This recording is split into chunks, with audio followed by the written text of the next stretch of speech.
Halo semuanya, selamat pagi, selamat siang, selamat sore, selamat malam, dan selamat datang di channel saya, channel Sudizaro Mendeva.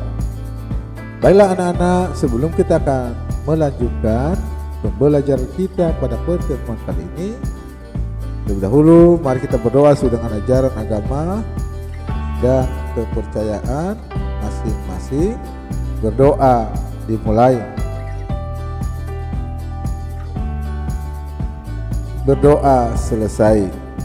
Nah, hari ini kita belajar di kelas 6 ya. Tema 2, persatuan dalam perbedaan.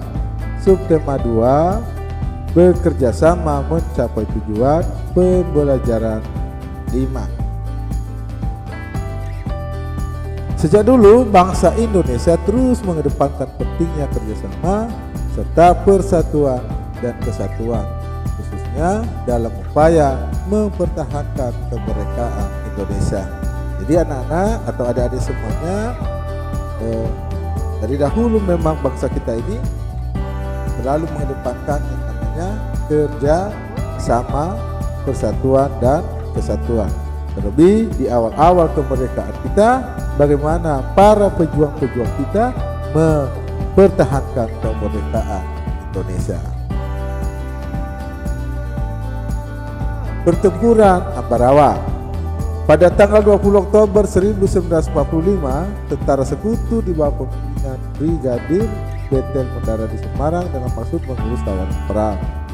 Tentara sekutu ini diboncengi oleh Netherlands Industrial Administration atau disingkat dengan NICA. Namun ketika pasukan sekutu dan NICA telah sampai di Ambarawa dan menolak untuk membebaskan para tawanan, tentara Belanda, para tawanan tersebut justru dipersantai sehingga menimbulkan kemarahan pihak Indonesia. Jadi itu gara-garanya anak-anak ya, kemarin kita sudah belajar tapi ini kita ulang lagi karena kita ini mencari informasi ya dari pertempuran Ambarawa ya. Pada tanggal 26 Oktober 1945 di kota Magelang terjadi pertempuran antara pasukan tentara keamanan rakyat atau TKR dengan pasukan gabungan Inggris dan NICA. Insiden tersebut terjadi setelah Soekarno dan Brigadir Betel melakukan perundingan dan memperoleh kata sepakat. Namun ternyata pihak sekutu mengingkari janji. Tanggal 12 Desember 1955 pertempuran berkobar di Ambarawa. Kolonel Sudirman langsung memimpin pasukannya yang menggunakan taktik gelar supit urak atau penggabungan perangkat dari kedua sisi sehingga musuh benar-benar terkurung. Setelah bertempur selama 4 hari pada tanggal 15 Desember 1955 pertempuran berakhir. Indonesia berhasil merebut Ambarawa dan sekutu dibuat blok. Itu terjadi anak-anak pada tanggal 15 Desember 1945 di Ambarawa direbut oleh bangsa Indonesia. Kemenangan ini diperoleh berkat kerjasama dari seluruh rakyat di Ambarawa. Kemenangan pertempuran ini diabadikan dan didirikannya Monumen Palagan Ambarawa dan diperingati sebagai hari jadi TNI Angkatan Darat atau Hari Juang Kartiga. Pertempuran Medan Area. Ini yang kedua, namanya di tiap daerah ini banyak sekali pertempuran yang terjadi pada waktu itu untuk mempertahankan kemerdekaan kita. Pertempuran Medan Area adalah sebuah peristiwa perlawanan rakyat terhadap sekutu yang terjadi di Medan, Sumatera Utara. Tanggal 9 Oktober 1945 di bawah pimpinan T.E.D. Kelly, pendaratan tentara sekutu atau Inggris ini diikuti pasukan sekutu dan NICA yang dipersiapkan untuk mengambil alih pemerintahan. Kedatangan tentara sekutu dan NICA ternyata memancing berbagai insiden terjadi di hotel yang terletak di Jalan Bali, Kota Medan, Sumatera Utara pada tanggal 13 Oktober 1945. Saat itu seorang penghuni merampas dengan menginjak-injak rencana merah putih yang dipakai pemerintah Indonesia. Ini mengundang kemarahan pemerintah Indonesia. Pada tanggal 13 Oktober 1945, barisan pemuda dan TKR bertempur melawan Sekutu dan Ica dalam upaya merebut dan mengambil alih gedung pemerintahan dari tangan Jepang. Inggris mengeluarkan ultimatum kepada bangsa Indonesia agar menyerahkan senjata kepada Sekutu. Ultimatum ini tidak pernah dihiraukan. Pada tanggal 1 Desember 1955, Sekutu memasang papan yang bertuliskan Fixed Borders Medan Area atau batas wilayah resmi Medan di berbagai pinggiran kota Medan. Tindakan Sekutu ini merupakan tantangan bagi para pemuda. Maafkan anaknya, ada yang kurang-kurang hurufnya. Ini laptop bapak itu bermasalah di huruf N. Pada tanggal 10 Desember 1945, Sekutu dan Ica melancarkan serangan besar-besaran dan kota Medan. Serangan ini menimbulkan banyak korban di kedua belah pihak. Bulan April 1945, Sekutu berhasil menutupi kota Medan. Di sementara waktu, pusat perjuangan dan kemudian dipindahkan ke Siantar. Sementara itu, para laskar pemuda dipindahkan ke luar kota Medan. Lawan kepada Sekutu semakin sengit. Tanggal 10 Agustus 1946 di Tebing Tinggi. Sekarang perjuangan bangsa Indonesia yaitu Bandung Lautan Api. Bandung Lautan Api. Loh, kok bisa Bandung jadi lautan api? Mari kita baca anak-anak sejarahnya atau ceritanya. Peristiwa Bandung Lautan Api adalah peristiwa kebakaran besar yang terjadi di kota Bandung pada tanggal 23 Maret 1946. Dan waktu 7 jam, sekitar 200.000 penduduk Bandung membakar rumah mereka. Mereka meninggalkan kota menuju pegunungan di daerah selatan Bandung. Ini dilakukan untuk mencegah tentara Sekutu dan tentara Ica Belanda untuk dapat menggunakan kota Bandung sebagai markas strategis militer dalam perang kemerdekaan. Kejadian tersebut, tentara Inggris merasa tidak terima dan mulai menyerang hingga terjadi pertempuran yang sengit. Pertempuran yang paling besar terjadi di desa Dayakolot, di mana terdapat gudang amunisi besar milik tentara Sekutu. Dalam pertempuran ini, Muhammad Tohad dan Ramdan atau dua anggota polisi BRI atau Barisan Rakyat Indonesia terjun dalam misi untuk menghancurkan gudang amunisi tersebut. Muhammad Tohad berhasil meledakkan gudang tersebut. Ini anak-anak lagi yang ketiga, yang seterusnya yaitu agresi militer Belanda 1. Ya. Pertentangan antara Indonesia dengan Belanda akhirnya semakin memuncak.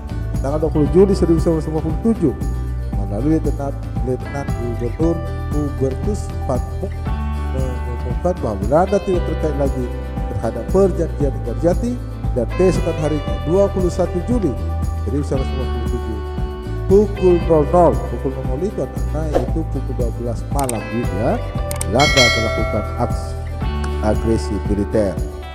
Tujuan utama agresi militer Belanda tersebut ialah merebut daerah-daerah perkebunan yang kaya dan memiliki sumber daya alam, terutama minyak. Belanda berhasil menerobos ke daerah-daerah yang dikuasai oleh Republik Indonesia di Sumatera, Jawa Barat, Jawa Tengah, dan Jawa Timur. Sementara Belanda bergerak untuk menduduki wilayah Jakarta, Bandung, Surabaya, dan Semarang. Yogyakarta menjadi salah satu daerah yang menjadi sasaran utama Belanda dalam agresi militer Belanda 1. Kota ini serang dari udara dan menimbulkan korban tidak berdosa dari kalangan Belanda. Pemerintah Republik Indonesia harus mengadukan agresi militer Belanda melanggar suatu perjanjian internasional atau persetujuan Kerjati. Tekanan Dewan Keamanan PBB pada tanggal 15 Agustus 1947, pemerintah Belanda menyatakan akan menerima resolusi Dewan Keamanan untuk menghentikan pertempuran. Tanggal 17 Agustus 1947, pemerintah Indonesia dan pemerintah Belanda menerima resolusi melakukan gencatan senjata. Jadi itu anak-anak pertempuran bangsa Indonesia dalam mempertahankan Indonesia. Nah, untuk informasi tentang agresi Belanda II, ya, coba anak-anak nanti mencari sendiri ya, dari buku, mungkin di perpustakaan atau di internet ya. Jadi anak harus belajar tentang sejarah perjuangan bangsa. Sekarang kamu akan pelajari lebih lanjut gerakan tarik berikut. Mati gambar dan penjelasannya untuk gerakan tarik kita selanjutnya. Ini anak-anak, mari kita sudah belajar dulu. Tetapi ini kalau kita ulangi, kita dulu pola lantai dalam tarik kita. Ya, pertama tangan kiri menunggu tangan kanan untuk sudut. Dari menggerakkan ujung jari agar berbunyi. Dilakukan bergantian selama 3 kali. Kemudian tangan kanan mengayunkan tangan kiri sehingga posisi tangan kanan menyentuh tangan kiri. Itu namanya gerakannya pola lantai atau pola lantai horizontal atau tegak lurus atau lurus. Ya. Tangan nomor 2, kemudian gerakan nomor 2, tangan kanan ke depan, kemudian pelan ke depan badan, tangan kiri ke belakang, pukul lantai, kemudian belakang badan. Lakukan secara bergantian selama 3 kali. Untuk selanjutnya tangan kanan, tangan kiri, tarik ke arah badan membentuk sudut siku-siku, atau tangan kiri membentuk tangan kanan. Yang ketiga, tangan kiri ke depan, kemudian memukul lantai. Bagian depan badan, tangan kanan ke belakang dan pukul lantai, kemudian belakang badan. Bukan secara bergantian selama 3 kali. Selanjutnya tangan kiri dan kanan tarik ke arah badan membentuk sudut siku-siku, tangan kanan pukul tangan kiri. Yang keempat yaitu ulangi gerakan nomor 2. Juga yang kelima gerakan nomor 3.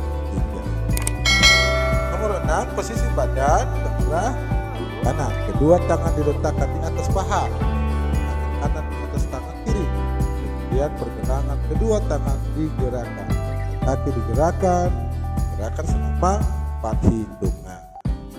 7, posisi badan ke arah kiri, dua tangan diletakkan di atas paha kiri, kanan, kemudian pergelangan kedua tangan digerakkan, kaki digerakkan, selama kaki gerakan depan, gerakan nomor, nah ya, dan gerakan ke-7 ulangi gerakan nomor 7.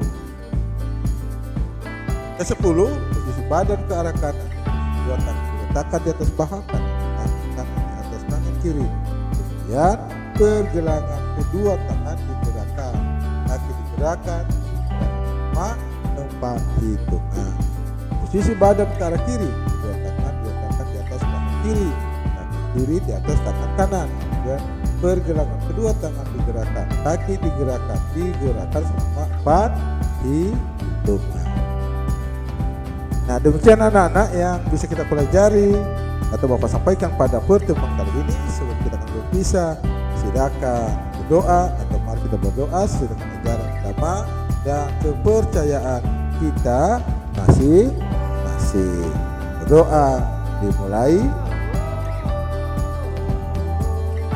Berdoa selesai. Dapat tetap ingatkan kita untuk tetap kita melaksanakan prokes protokol kesehatan 3M, yaitu cuci tangan dengan sabun di air yang mengalir, pakai masker, dan jaga jarak. Jarak kekurangan dan kelemahan Bapak dalam menulis, sampaikan membaca, dan semangat yang sebesar-besarnya. Kita percaya ini bisa berguna bagi kita semua. Saya ucapkan terima kasih. Semoga bermanfaat. Tuhan memberkati. Amin.